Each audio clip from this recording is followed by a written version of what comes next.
out of his own jungle and stop that vision control from taking hold. So in this scenario, Rogue Warriors have definitely got a composition where they can fight back in game number 2. We'll see if they're going to be able to fight back, though, whether it's down to the compositions or whether it's down to these mechanics. Kanavi against Harrow is the matchup I'm keeping my eyes on here. Elise versus Lee Sin. It's kind of that classic aggro jungler matchup. We've seen it a lot this split. We'll see if it's going to be enough for Rogue Warriors to come back in this series. JDG are going to have the work cut out for them in these team fights. It's going to be on to Loken and on to Kanavi to use the CC to try and keep Hoder at bay. Already, though, they're trying to bully him out. Might just find more as well off of this one. He's got his flash available, but there's no way to escape this one.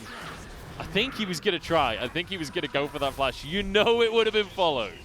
And I love that they've given the kill over to the Elise in this circumstance. Oftentimes, Harrow can get in and invade the Elise and cause a little bit of trouble for her, but Kanavi has opted for this Conqueror rune, so he's looking to take these fights against Harrow, and having an extra little bit of damage in your back pocket thanks to that kill should help out in the jungle v jungle matchup. Well, the Colonel likes the look of JDG. He's basing that on compositions. I'm basing that on past results because JDG, they look like the favorite coming in anyway. We said how Rogue Warriors, they're this team that will upset our top teams. I want to do that here in game 2. They've been spotted out by a ward. I'm going to see Harrow put to sleep, but Kanavi's here to contest. He's not going to give up his red buff for free. Harrow stood on a ward, realizes it. They have to back away. In fact, everyone backs away. Nobody's going to go for the red buff. They're all going to step back. I am looking at this mid lane Yagao pick, though, because that's a Dark Harvest on this Zoe. So we've seen a couple of different ones. We've seen Unsealed Spellbook. We've seen the likes of the Electrocute. The Dark Harvest, though, is I want to try and poke you down consistently and start to stack this up. I don't want to stick around long enough where I'm trying to proc the Electrocute with the likes of a Hextech GLP or an auto attack in my trade pattern. It's Yagao just going for straight up burst off of the Paddle Star alone rather than relying on that combo where you get the auto, you get your Trouble Bubble and the Paddle Star. And I think it shows a little bit of confidence as well, because if you're running Dark Harvest, you have to be winning for it to really have its major effect, right? You've got to be able to get those procs often in the early game. Otherwise, it's just strictly worse than Electrocute as the game goes on. So I think it's a reflection as well of what Kanavi has in that jungle. We'll be keeping our eyes on both these junglers and most certainly on this top lane as well that's on your screen. Because Zoom versus Hoder, we saw Zoom take over that matchup in the early game last time, and thanks to some quick help from Kanavi, was able to secure first turret for himself. This time around, Kanavi on this Elise can once again look to set up Zoom for success on this top lane, if he wants to. Well, gets hooked in, but Tahm Kench is not going to be too worried about it. And you'd expect, you know, in the early stages, I'm not really anticipating 2v2 kills in this bottom lane. Harrow, though, is going to be a bit aggressive in the jungle. You mentioned it before. Will like to go for the invades against the Elise. Zoom finding a 1v1. Hoder tanks the Haymaker as well. Zoom's cooldowns are very long in the early game, though. Zoom's cooldowns are very long, but the problem is regen is consistently ticking. That's why this matchup is starting to favor the set more and more that we see it. The Wukong, yes, can go for these trades where he's able to proc his passive and get a bit of regen for himself, but it doesn't stick around long enough to make up for the health bar that Zoom, as you can see, has already gotten back for himself. Plus, not having to deal with any of those pesky mana issues can definitely help out Zoom in going for these trades consistently over and over. Oh, nice hook, but Lumao's Tahm Kench, so it just doesn't matter. Good follow-up, though, coming from Wuji. If he can dodge the arrow, which he can't. So it's actually JDG that went out the trade. You can see Harrow in this mid lane. Here we go, getting the taunt onto Yagao, but the cleanse is there, and damage follows up. Wooming low. Dark Harvest proc, but Wooming does walk away. Yagao's the one in trouble now. Kanavi doesn't have anything available. Volatile Spiderling. Harrow can't commit to it. Very close call in the mid lane. Harrow is sticking around here alongside Kanavi in the mid, though, to try and push in this wave. So a bit of back and forth here for Rogue Warriors and JDG. It's going to be frustrating for Yagao, doesn't it? Oh, Harrow goes in. Ward jump just to get the E. Kanavi dodges the Winds of War. Wooming so low. They will walk away with this one. This has been a close 2v2. This is what I wanted to see in game 1. This is fantastic, and Woomin will eventually be able to push in his lane and be able to back. He does have the teleport, so can come back to lane a little bit quicker. But realistically, I'd love to see him hold on to that right now. You are a Galio. You're going to hit that level 6 point soon. And if you can use the ult to get down and influence this bottom side of the map, or the top with Holder, well then you can teleport back and not lose out on a lot of CS or experience. Yeah, and you can see he agrees with you there. He's going to be walking back to lane. Wuji and Lei, they want to make a cheese play, but they realize it's not going to push in quick enough.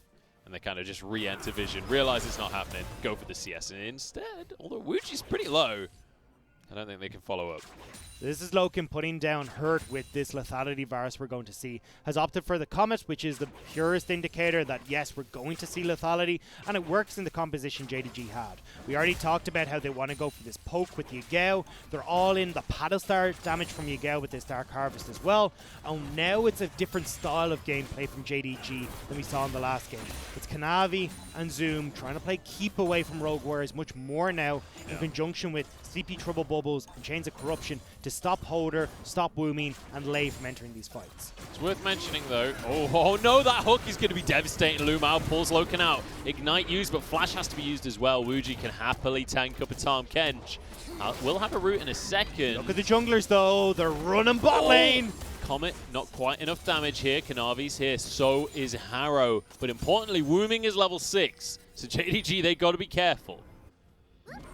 No TPs on the top laners either, so we won't be getting any of those guys joining the fight soon. Harrow. Oh, they know about this one. Harrow, Sleepy Trouble Bubble. Cocoon will be able to follow up. Here comes Galio, but he's too late. It's already happened. Harrow's fallen. Now Wooming just has to try and get away. Justice Punch will do exactly that. Zoom is moving down in the meantime, by the way. Lumao, he's found the support. He's found Lei out of position. No flash available. Flash for the Cocoon, and Kanavi gets the kill. And this is a great start for JDG. Poke composition's biggest problems start when they begin to fall behind. That is not what's happening right now, so they can get that vision control that we talked about in Champ Select for themselves. They can even pick up this dragon if they would like to right now, and it stops the likes of Rogue Warriors finding fights where they can begin to snowball early before Yagao can pick up his items, before this lethality virus can really start to get to those 2 to 3 items as well. When you look in the mid lane, there's actually a pretty big CS lead starting to build up. So how the hell did he spot him? Because this was the big thing for me. Okay, how does that get vision there? I'm not sure how he managed. That was a little bit funky, I'm not going to lie. But still, great call from Yagao. Able to read Harrow in this situation, but that was a little bit funky, I'm not going to lie. I don't know about that one. That seems like that shouldn't happen. After I saw it, I was looking at the minimap. I was like, there was no wards there. There was no real vision. I was like, how did he manage to spot him? Yagao just has powers that some of the rest of us can't even comprehend. Our mere mortals are not allowed access to. But hey, it's that JDG up now. The 3 kills, a 2,000 gold advantage. And if they can keep this pace up, they're going to be in good shape. If they fall behind, though, they might start to struggle. You see Loken's positioning there. He's like, oh no, I'm out of position. Please hook me. Kanavi's waiting in the brush. Loken's just trying to look juicy, trying to look tempting. Wooming and Harrow, though, they know what's going on. They're here to answer. No ultimate available for Wooming, so that's why we're getting the long walk down. But a lot of activity across the board here from JDG and Rogue Warriors. Rogue Warriors will be looking to try and take these fights at the likes of the Dragon, though, so they can use this fighting composition that they have. Keep your eye on when Holder's teleport is up, because they'd ideally like Holder to try and join in these scenarios and be that backline access that JDG will struggle with. You're now going to be able to shove in this mid lane once again. This is what you expect from a Zoe. Zoe incredibly strong at just shoving the lane in continuously. And that's where she finds her advantages, because it's not about winning a 1v1. It's about just shoving the lane in and finding pressure in the other lanes. It's become a little bit easier for Galio to shove that wave, though, with the change you saw a while ago with 4 ticks on the Winds of War. Do have Lei getting incredibly low in this bottom lane. He might go down. No. Not quite enough from the Corrupting Potion. Redemption will come through, but I don't know if they can win this. Oh no! He ate him away from the Redemption! Lumao, too early on that one. It is going to be Loken that goes down. The answer's here, but Yagao hits a minion. Now they're outnumbered. Oh, the damage is there, though.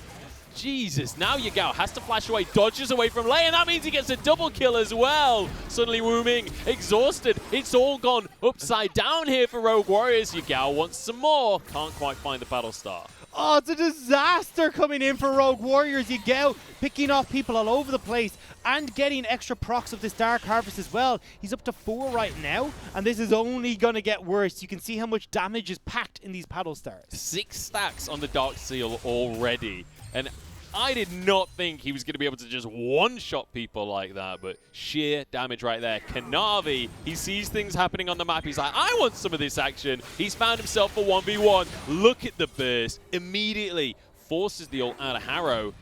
Holder's on his way, trying to help out his jungler here. Lei on the scene as well. Kanavi, you should have took the blast cone, mate.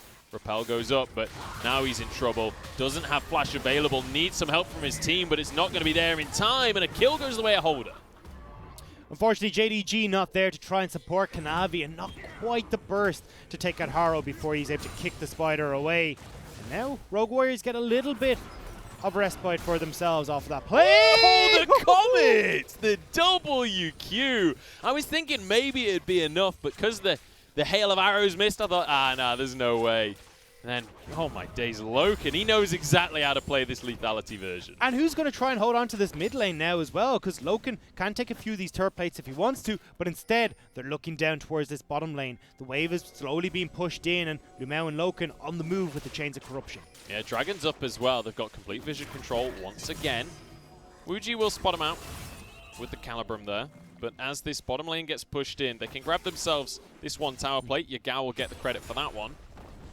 Yagao out of mana though, so JDG won't want to push themselves too far here in case you get Rogue Warriors collapsing like right now. Watch the mini-map. Wu Ming's here, Harrow on the move as well. I love that we're just seeing a brawl in this game. Everyone to the bottom lane time and time again. Harrow going to start off the Dragon alongside Wu Ming, because he knows that Yagao went back to base, forces the flash with the Chains of Corruption. Now onto Lei. He's slowed by the Tongue Lash. Moonlight Vigil's not going to do that much at this point in the game, but all they're doing is buying time. Harrow gets the Dragon. We did have Kanavi taking that Rift Herald on the top side though, so still going to be a trade. And here comes that play with the Rift Herald. Uh-oh. Rift Herald comes down. Wuji doesn't have his flash. Will dodge the cocoon. Well, Jesus. Goodbye. Zooms on this scene, just pins him against the wall and batters him down. Now this will be the first tower of the game going the way of JDG. Looking for Harrow as well. The minion wave will save it. And the beauty for JDG here is it becomes easier for them to make this game plan of the poke work with the more towers that they take. Because when you're sitting ducks like this under the towers, you can get hit by Yagao, you can get hit by Loken, and it's far easier to set up those plays. I just think Galio, he's one of the tankier mid laners. He's one of the ones that's meant to be able to resist this magic damage a little bit more effectively. He's struggling against Yagao Zoe. This is pretty disgusting right now. And you can see why Yagao held that record for the most of his team's damage. This is disgusting from the JDG mid laner. And this is what I like to see. This kind of pressure from JDG. Kanavi on a bit more of an aggressive jungler, and you can see how they have different styles here. Oh, jumps forward, flashes, actually kicks Lumao, but Loken comes out of the frog before they get onto him. Hook lands anyway, and the rest of the squad is here. Harrow survives. Yagao not able to answer for this one. Holder can't get the knock-up. They get one pick for themselves. Kanavi's arriving now. JDG actually want to try and turn this into something for themselves. Lei gets low. Holder gets onto Yagao. Doesn't have a whole lot in the tank to finish off this Zoe, though. Just trading damage. Lumao has the shield, so he keeps himself alive for now. Wuji can't quite do the damage. JDG, they're going to hold on to this turret. Rogue Warriors have had enough of JDG displaying what their composition is capable of. They tried to get the engage comp working for them in that scenario. They pick off Loken, yes, but they're losing towers elsewhere. And remember what we said, if JDG can get these towers down, they can start to set up sieges where they control the vision in Rogue Warriors jungle, and then they can pick off people with long-range shots from Yagao and Loken. And most importantly, those two towers on either side have gone down before 14 minutes. Look at the plate gold! Literally 10 times the plate gold going the way of JDG. 840 for Zoom. That is a hell of a lot of gold. And even though we haven't seen Zoom too much on your map so far, He's been having a lot of activity because here he's so got the far. plate Yeah, gold. he's been getting that plate gold. Also going for the Blade of the Rune King build here instead. So opting now to work as an extra split pusher in this game. Black Cleaver was the port of call last time, but I like this here. He figures that someone on the team needs it, and if Varus isn't going to go for it, then I am instead in the top lane. But it works, because Holder, you want to be trying to have Holder deal with you off in a side lane. So if Zoom is keeping Holder busy because he's taking down these structures, it gives less opportunities for Rogue Warriors to get the combo with Holder running into the back line and Woomy ulting in on top of him. Loken needs to be a little bit careful here, but I guess they're not really afraid. They're quite happy to go for this 2v2. Chains of Corruption onto Lei. The lethality damage is just absurd. Lei needs to be cautious, dodges the stun, pulls himself away with his anchor, but Lumao gobbles him up. You're going nowhere, he says. Zoom kicked away by Harrow, and it's just going to be a singular pick here. Minute and a half until Dragon, so they can't force that objective. My question will be, what can they find? An ult from Xiangwu Ji to try and force the health bars low. He's doing a really good job here. Dude, Aphelios is completely fine. What are you talking about? Lumao knocked up here. Holder comes in with the Cyclone. He can't quite get onto Yagao, though. Will get actually flashed forward. Yagao gets over the wall. The lethality Varus doesn't do enough damage. It's going to be a pick onto Lumao. Very nicely done from Rogue Warriors. Look at Zoom, though. He's taking turrets across the map. This is why he went the Blade of the Rune King build. You've got to make a choice as Rogue Warriors. Go and enact your game plan, but you're going to be losing consistently on these side lanes if you go and do that. It's basically JDG saying, look, you can kill one of us. We'll let you have... Oh, no, Wuji, what have you done? You've stepped way too far forward. In comes the hero's entrance, though. Wooming here to save the day. Flash from Loken. Taunt goes down onto Zoom, and it can't get the Facebreaker. Harrow gets the Rift Herald, though, and now Rogue Warriors can try and put some pressure back on the map. They need to get these side lanes in control, though. And this is what we said in the last game. Rogue Warriors can struggle with getting these side lanes in their favor, but if they ever hope to beat JDG and get themselves into this heavy engage style, it's to start with these side lanes. Mikau returns to the mid lane here and we'll be able to force this forward. It's important to get this mid lane cleared because Dragon has just respawned on the map. They've got to try and find priority for themselves because Rogue Warriors, they were the ones to get the Herald most recently. JDG do not want to group with this Dragon. They want to have Kanavi solo it themselves because the second they group up for it, Rogue Warriors are going to be salivating at the mouth. That's their way back into this game, and you can see JDG are not opting to give them that opportunity. They are going to be able to grab the Dragon for themselves. And I just want to take a second here while we're not fighting, because I've got a feeling it's going to kick off again shortly. There's a 6,000 gold lead for JDG at this point in the game. 17 minutes in. That is absurd when you compare it to how quiet game number 1 of the series was. They're about to extend that as well with this turret in the mid lane. Nobody here from Rogue Warriors. They've all decided to teeter their way towards the top lane, but this is now JDG putting pressure. This is the siege we're talking about. Oh, this is brutal. The gold graph is brutal. The damage is brutal. And it feels like there's not a whole lot Rogue Warriors can do about it. He hits it. I mean, he can't follow up on that, but it's still... It doesn't matter. It's about sending the message. Yagao is sending a message here. 3 kills on this Zoe, a 350 gold Belty, and watch the damage that can come out from the Paddle Star alone. The Dark Harvest stacks have really been ramping up. At 0 and 3, Lei is reading this message loud and clear because he's consistently getting caught out. And again, I said it in game number 1, it's really rough to be the support in this situation. Rift Herald on the top side of the map right now. Obviously, we saw Harrow dropping that at the tier 1. It finished that tower off, and it's going to get another charge as well. We'll go down to the turret in the end. But nice use of the objective, honestly. Nice use of the Herald to find something across the map. Unfortunately, though, it did cost that mid lane turret, and this is now where JDG can start to get vision in the enemy jungle. They can make sure that you don't have Holder coming in on a side lane or Wooming on a flank, and it'll make it a little bit easier. But Harrow and Wooming want to see if they can make that happen right now before Yagao expects it. Kanavi's here as well, though, and I don't know if they win that 2v2, to be brutally honest here. The Colonel's changed his mind. Oh, actually, no, he was voting from the start, actually. But he's increased the percentage by at least 10. I think he was on 54 before. Keep your eyes on mid lane, though. A lot of members moving here from Rogue Warriors. Loken needs to be so careful. I love that Zoom is there, taking the blue buff. He's like, come on, mate, try and steal it. I dare you. I dare you to step up.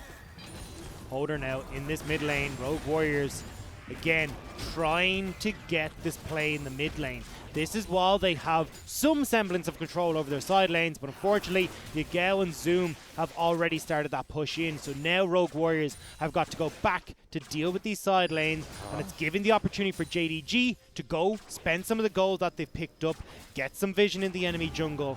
And this is the slow mechanical play we're seeing from JDG, which was very lacking when we looked at them last year. JDG were known as the ARAM, the mosh pit, everyone played through mid. But we're seeing them control vision, control side lanes. It's a different JDG than we've seen. Loken, I was just praising you. Yeah, it doesn't quite land the ulti, but it's okay, because Lei is going to get chunked out in the meantime. Ultis galore going either way. Lei actually used his depth charge there, but it was only onto Lumao. But importantly, you're right. You're absolutely right to say that JDG, they've changed their style. And now, with this poke composition, I nearly said a spell there, Poker's compositionist. But I didn't want to curse you midway through a cast. I appreciate that. Yeah, no worries. I'm from England. Harry Potter came from there. It's all true. I heard that's where you went to school, actually. You were mates with, wasn't it? Yeah, well, I actually studied with Victor Crumb over in, I can't remember what that school was called. You were so close. You were so close, yeah. I tried. You're a Lord of the Rings nerd. We all know that. But Zoom is facing off against Lei and Zhangwuji in this jungle. And I wasn't sure if he really wanted to be there. But still, vision going down. This is what we're talking about. JDG, they want to try and pick people off before they turn towards this Baron. And imagine JDG's composition. All that poke, all this Baron as well. Zoom! That's... He's like, oh, you're a jungler? What? Smite it then. Come on. Bring it on. He just keeps walking up. He walked up to Holder earlier on the blue buff like, come on, contest me. Now he just does it on the Scuttle Crab. Zoom is not afraid of anyone when he's on this set.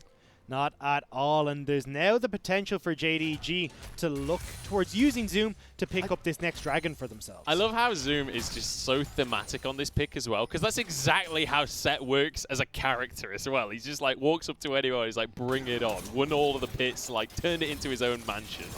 Oh, beautiful. And a lot of that mansion is going to be built off of the gold lead he's picked up for himself. A 40 CS lead there. You look towards mid lane. Yagao has picked up a similar lead for himself there. This is the solo lanes from JDG stepping up and controlling what Rogue Warriors are able to do. Now, side lane pressure once again starting to push out for JDG, so they feel comfortable grouping up and trying to get poke onto Rogue Warriors. Third Drake going to be coming up shortly, though. And as you rightly mentioned before, JDG, they don't actually want a full 5v. Well, I was going to say they don't. It's poke first, ask questions later. Because watch Yagao, watch Loken. It's important to mention, though, they are 7,000 gold ahead. So even if the compositions don't look like they should, maybe they could just win a 5v5. We might have one on our hands, though. The poke is ridiculous. Yagao getting knocked up. This could be the fight that Rogue Warriors want. They're on to Loken. He flashes, dodges away from the knock-up on the Cyclone. But the damage just isn't there to finish the carries. The combo wasn't there. Wumi never ulted in on top of them. So JDG were able to escape away. Look at the low health bars on Yagao and Loken. If you've got a bit more CC to hold them in place, they could have gone down. Now JDG are in control and pushing forward. They're just finding more and more. Lei has to flash away, barely escapes with his life. The trouble bubbles aren't landing, but the panel stars are. Yagao forces the issue. Cocoon lands onto the invisible Holder. He still walks away with his life for now, but these arrows will keep coming from Loken. They're going to try and find the snipe onto Lei. Yagao looks for it, doesn't quite find it. So JDG, they got the health damage that they wanted to, and now with that objective gone down as well, they're going to turn over towards the next big objective, which is that Baron. JDG getting vision control for themselves once again here. And if you're trying to come through these jungle corridors for Rogue Warriors, where JDG have already littered their vision there, you can start to see Yagao get a bit more poke down. Loken can get some poke there as well. So it gets very difficult for Rogue Warriors to control their jungle once they've lost it. Becomes very difficult for them to get back into the game. And you mentioned it during that fight as well. They weren't able to get their combo off. And when it comes to running a 5v5 composition like what Rogue Warriors have, you've got to be all on the same page. You've got to find that opportunity. And Wu Ming, who's getting pressured too hard to actually be able to use his ult. If he'd stood still to channel his ult for that long, he probably would have just gone down. And that's the problem. Rogue Warriors haven't been able to use the play that they want to go for. It was what we saw in game number 1. No early in the game aggression, no real sort of fight back from Rogue Warriors, and now we're seeing it once again here in game number 2, where JDG are dictating the pace of this game. This is aggressive. Late once again, unfortunately, just going to be left out to dry. Here comes the hero's entrance. Wuji in the meantime just gets dunked by Zoom. Now they're on to Lei again. He goes down. The Cyclone's here, but the gold lead is just too much. Holder can't do anything. Down goes Wu Ming. Lumao going to be able to save Yagao, and a trouble bubble just to finish it all off. Yagao with the paddle star gets some more Dark Harvest. That could have been a great engage if it happened when we weren't 7,000 gold behind. Now we're 9,000 gold behind as Rogue Warriors, and JDG, with only one member standing in Rogue Warriors, can take this Baron free. All right, Harrow, you're watching the game fall apart in all directions around you. It's time to make a steal. Yagao has a smite as well, just to add insult to injury. So this is not going to be Harrow getting into this pit anytime soon for a steal. If he does, it will be a miracle. You're a non-believer, Dagda. Here comes the Sonic Wave. DPS stops. Harrow can't go for it just yet. That's a lot of damage. He needs to be real careful. War jump. Can he get... No, no. Never mind. I'm now a non-believer too. Okay, you were waiting until you see it with your own eyes. I'm a scientific man, Dagda. I need the evidence before me. Well, you got your evidence. It is going to be the Baron going over towards JDG. There is a dragon spawning in just over a minute 40, but I think I'd rather see JDG get these side waves that are already pushing pretty nicely in their favor, bit further forward, and then they can group up and siege onto Rogue Warriors. So, I've just noticed something in the scoreboard, and I think some of you guys at home might have noticed it as well. The items for JDG, for the jungler, for the mid laner, Kanavi and Yagao both grabbing themselves a Majai's Soul Stealer. That, I mean, on a Zoe, it's relatively standard. On an Elise, not so much. Definitely not. This is a confidence play from Kanavi, and why wouldn't you be? MVP in game number 1, amazing performance in game number 2. Wu Ming teleports in to save his carry here. I thought Wuji was in serious trouble, and he might still be, to be quite honest. Wu Ming takes half of his health from a single paddle star. The siege continues. Bear in mind, what do poke compositions do best at? Sieging. Especially when they got that Baron buff. It's difficult to get Baron, but when you do... Oh! Here we go. Harrow with a beautiful kick, getting onto the back line, but he's just obliterated. Lumao was the one he kicked, and he's not the best target. Loken's gone down, though, and Lumao will be the next one to fall. Rogue Warriors actually winning out this fight. Lei gonna be the answer, though. Holder stunned up and taken down as well. I thought maybe this could be the one. I thought maybe this was the opportunity, but Kanavi, he's not even done. He's just going to force these carries away. In the meantime, Yagao and Zoom hammer away at the tower. They've broken the base. They've got the top lane inhibitor. They've got some death timers, but they're not willing to push this. And neither of the Soul Stealer carrying players on JDG went down in that engagement. So they're nicely stacked up now. You can see 16 and 17 apiece, but this is the problem. Rogue Warriors, you had your opportunity to try and make this composition work, but unfortunately with the gold lead that JDG have now secured for themselves, you cannot try and make this play work. Even with Loken going down, Yagao has enough damage to carry through. Zoom has enough damage to carry through. And Kanavi, he's just going to add the icing on top.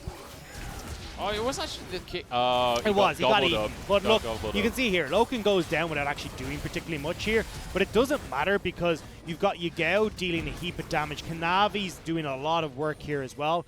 And Zoom on this front line is dealing a heap of damage. So yeah. There's nothing that Rogue Warriors can do. Zoom, he's tanky, he does damage. Is there anything this man can't do? He's stealing crabs, he's stealing blue buffs, he's stealing gromps. He's trying to steal your heart next. He's already stolen that has it, does he? Years ago. But now the siege will continue at the bottom lane. And this time I don't think Harrow is going to be able to get that magical kick. His flash is on cooldown.